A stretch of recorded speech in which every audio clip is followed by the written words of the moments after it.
I wanted to create a session for all those people out there that are awakening, that perhaps are realizing they come from a home of childhood trauma. And by childhood trauma, I mean emotional neglect as well. Remember that we can be abused through two streams. We can be abused overtly, where something physical is happening, something even verbally is happening. That's abuse by commission. But what is little known about, although thank goodness for the internet and people are getting so much smarter and they're sharing this information and therapists are becoming more trauma informed. We have the ACE study. It's wonderful what's happening in the emotional recovery realm. We can also be abused by omission. This is when a child is denied nurturing, consistent maternal warmth, appreciation, understanding, and forgiving, all of which are very necessary for a child to feel safe. Without a child feeling safe, their brain does not develop well. It develops for protection. It becomes hypervigilant. The world becomes an unsafe place.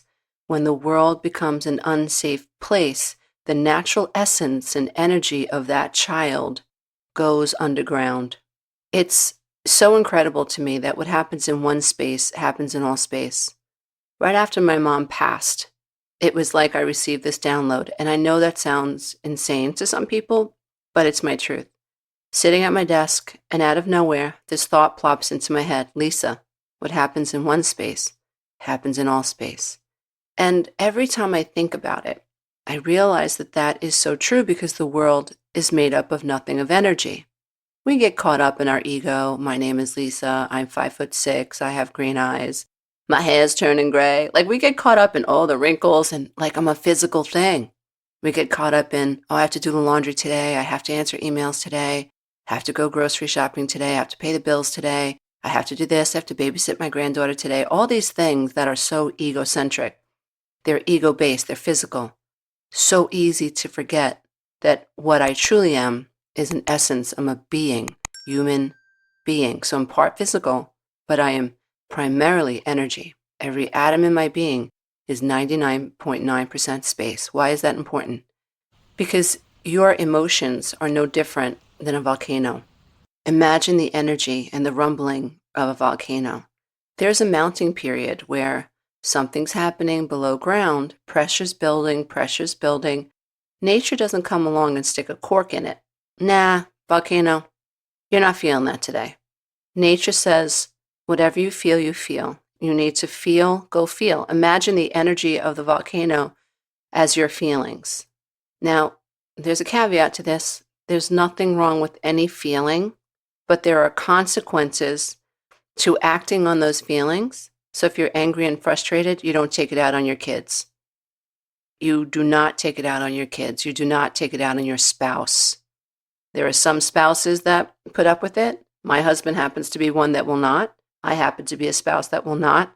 I know too much, and I am ashamed to admit it, but it's true. Transparency is the only thing that heals us. I know that as a young, immature, stuck below the veil mom who suffered with codependency, people-pleasing, and low self-worth. In fact, I didn't have a self, who thought, I'm going to do everything for my kids, make them happy, give them everything I didn't have.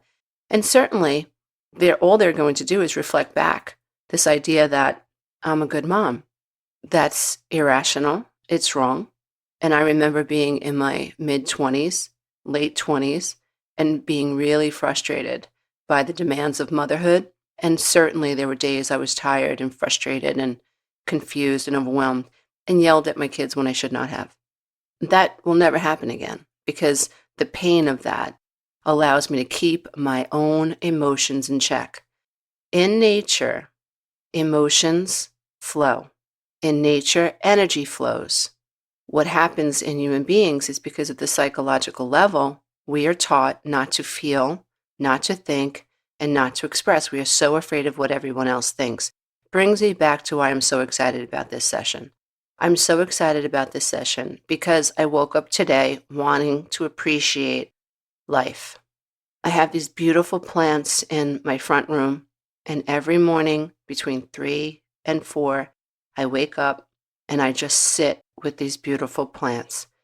And when I think about the essence that makes these beautiful lilies blossom, sometimes I am overwhelmed. There's nothing that I have to do. The soil, just a little bit of soil in this pot, a little bit of sun, a little bit of water. What? That beauty is in the seed of that plant. As long as I keep this soil healthy, these plants blossom. We are the same. If you are struggling right now, you probably grew up in the wrong soil, or you're not tending to the soil of your mind. The good news is you can change that. You can fix that. And everything that I do, all of the coaching programs that I create are for that benefit. These sessions that I do, the podcast, the YouTube videos, it's all for the same thing. I want to inspire you today.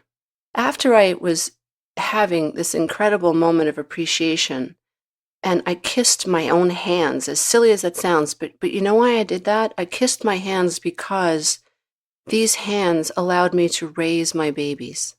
They allowed me to change their diapers. They allowed me to rock them to sleep. They allowed me to dry their tears. They allowed me to hug them, to carry their book bags when they were little. These hands cooked their meals. These hands took care of me. These hands took care of them. They allowed me to tend to the people that I love. They allowed me to write the books that I write. They allow me to write the emails that I write. They allow me to do so much of who and what I am. And I've never appreciated my hands. I look at them, I think, oh, they're getting all crinkly and crepey, just like my mom's hands as I get older, right? I'm about to be 60. And today, in a moment of appreciation, everything changed. I didn't see wrinkly old hands. I saw gifts. I saw warmth. I saw love, and I felt nothing but appreciation. That energy brought me to journaling. So I go up into my office and I think rather than meditate, I think I'm going to journal. So I journal, and what comes through me is more appreciation, another golden nugget that I never really saw before. So while journaling, we just had our breakthrough cruise. So every year or so, we have a breakthrough cruise to the people that have graduated from the 12-week breakthrough coaching program. And I was writing about what it felt like to be around people, like-minded people, a community of people that are on the same wavelength, that are 100% accountable for what they think and how they feel, and have such a burning, aching desire to get it right before they croak, who want to make a difference in their lives, who want to overcome the trauma they did not create. It's like being in the presence of nobility. It's hard to explain. Anybody could have walked past my path. Anyone that I used to idolize, like Miss Oprah Winfrey, anybody. And I would not have had the same sense of reverence and appreciation and respect. No way. These people that do this work every day, moms and dads who really want to know how they can change, how they can break the generational trauma cycle. Just amazing. And as I kept journaling, what came out was, wow, from the same well that as a child was suppressed within me. I grew up during the Little House on the Prairie days, and I was called Negative Nellie. Right, one of the main characters was Nellie, a little blonde girl, and she was kind of mean and she was kind of bully. And my parents, especially my mom, would call me Negative Nellie. Then my brothers and sisters would call me Negative Nellie once in a while, right? But they're picking up on my mom's energy. But that stuck. And then it taught me at the subconscious level to fear my emotions. It must be bad to express your emotions or unhappiness. There's a lot to be unhappy about in a home that doesn't allow you to talk about your feelings, a home that is wrought with narcissism and codependency and passive aggressiveness, a home that is wrought with emotional suppression, where only the big people are allowed to have big feelings. You're not allowed. You're all limbic. You're all emotional. You are completely egocentric as a child, but you're not allowed to be who you are. Go back to the volcano analogy. Keep doing that to a child.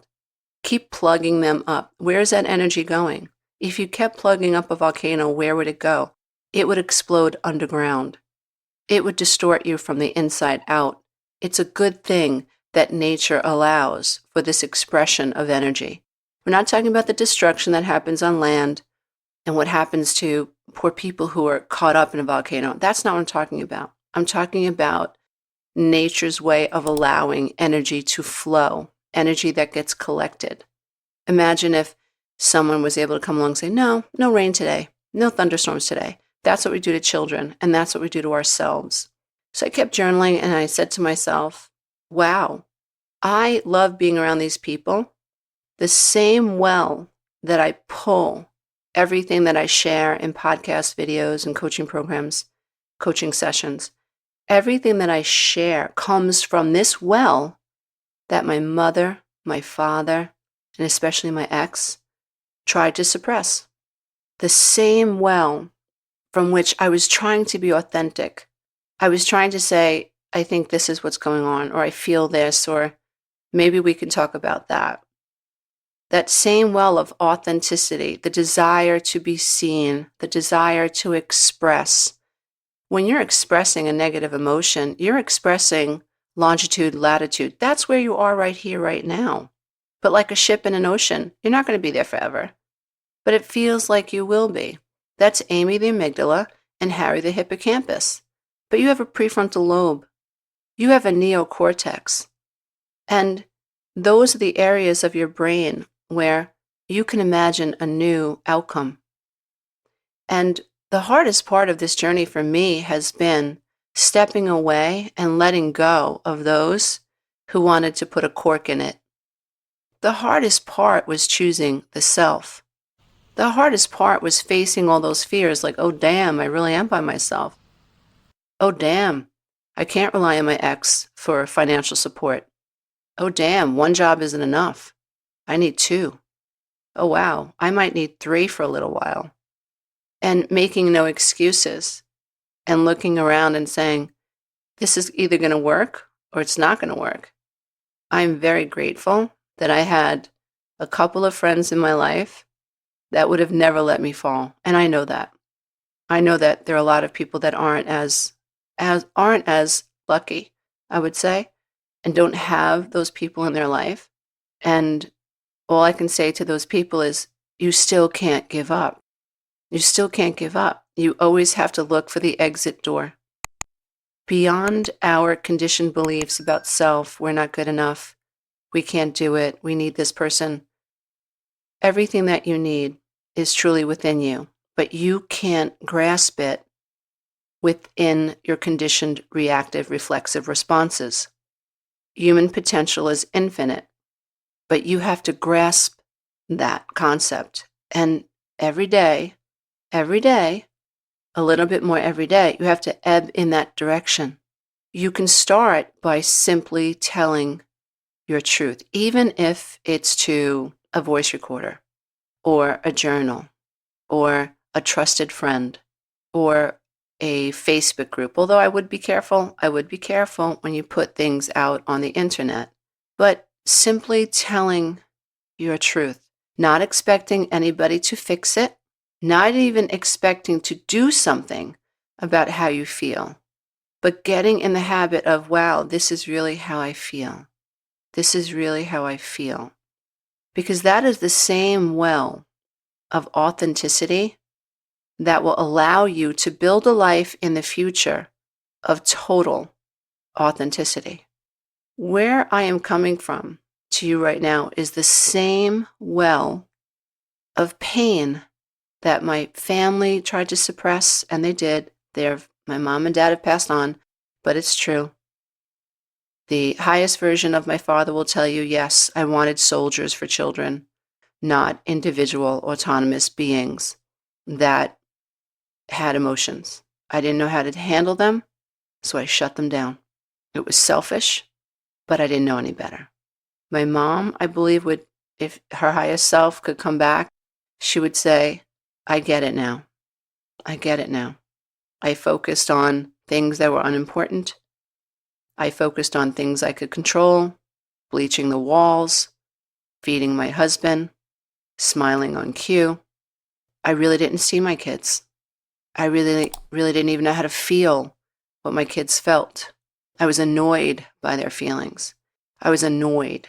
The one person that mattered to me most in the world was my husband. I neglected my children. Even though they were fed, they were clean, the house was in order, I neglected my children. I really believe my parents, their higher self, would come back and say, yeah, that's what's going on. And from that place of feeling so wrought with shame and self-disgust, that place of complete authenticity, I really feel this bad, is the same well from which I draw from, and I say, I feel amazing. Not because I have money, not because I look a certain way, not because of anything exterior. It's irrelevant. I feel the way I feel because not for the first time, for many years now, I have been living my life authentically without fear of abandonment and rejection. I feel like I've done enough mental work, emotional work, where I operate from an organized foundational mind. The shadows have been eradicated. I'm anchored to myself. People are free to come. They are free to go. They are free to disagree. They are free to agree. They are free to hang out with me or not hang out with me. All of it. I finally know what it feels like to be a human being, unattached to what's happening outside of me. And the only way that could have happened was by coming out of denial first, going through the fire of burning off all of those faulty childhood negative subconscious programs, learning bit by bit how to be objective about my thinking and choose a higher thought, learning new systems and processes by which to manage my emotions. I became autonomous. I individuated. I was able to leave my tribe. That was a lonely, lonely time, especially with 3 little kids and being stalked. That was a lonely, scary time, but I did it. I knew that to get to the other side, I had to rely on myself. And that's why I'm so grateful for the roadmaps that I've created, because they work. For the one who is committed to coming up and out of the illusion that we are not enough, there are systems and processes that work. I am proof, and the thousands of people who trust me with their journey are proof. It's not easy. It's not a silver bullet. Reprogramming your subconscious mind takes time. It takes repetition. It takes devotion. It takes commitment. But I am proof that if you stay on this path, your life must change when you change how you see and perceive yourself and how you operate each and every day. I so hope that you start your day in prayer, in meditation, in aligning your energy and your thoughts and your intentions with the life that you desire, dear one. That is the most effective form that you can take on of spending your time. It will absolutely change your life. And I just want to say thank you so much. Thank you so much for sharing your time with me today, because time is all we have. Time is ticking away, but time is life. Life is ticking away. Hey, if you love this content, don't forget to check out the next video, and you can go to my website and take the codependency quiz.